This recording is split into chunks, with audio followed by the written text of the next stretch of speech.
So here we have the Toyota Yaris. I'm going to start off by showing you around the outside of the car, and then we'll hop in and run through some controls on the inside. From the outside though, you can see it's a 5-door car with alloy wheels.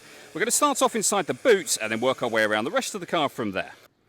As we approach the back of the car, you can see we've got plenty of boot space along with that 60/40 split folding rear seat should you wish to increase this space even further.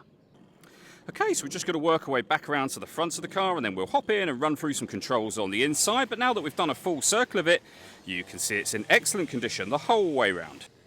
Just briefly before we climb in, I think it's well worth seeing the interior from this exterior point of view. There's plenty to run through on the dashboard, so let's hop in and we'll do that right now.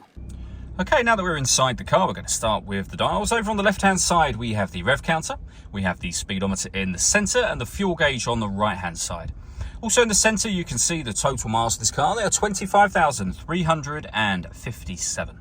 If we back out to the steering wheel, we have stereo and phone controls available up here.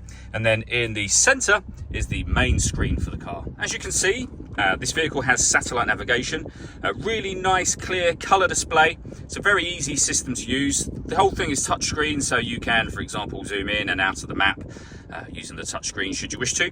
Down here are the actual controls to bring you into this menu. This is also where you would pair your phone, which we're not going to do at the moment.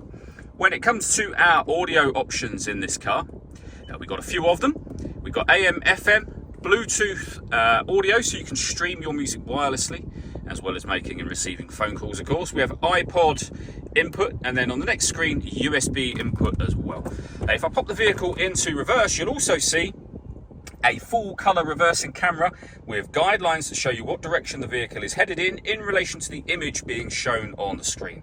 This car also has front and rear dash cams as well, so all-round safety when it comes to the cameras in this car.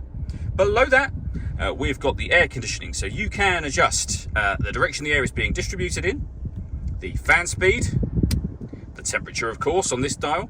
You can determine whether you're bringing in fresh air from outside the car or recirculating the air that's in it.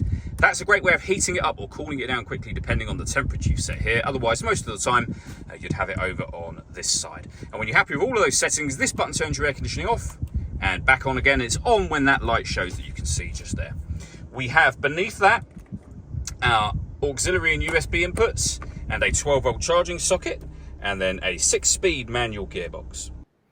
And the last thing I wanted to run through on this car is some of the paperwork, etc. that we have. Firstly, you can see we have 2 keys for the car, the V5 registration document.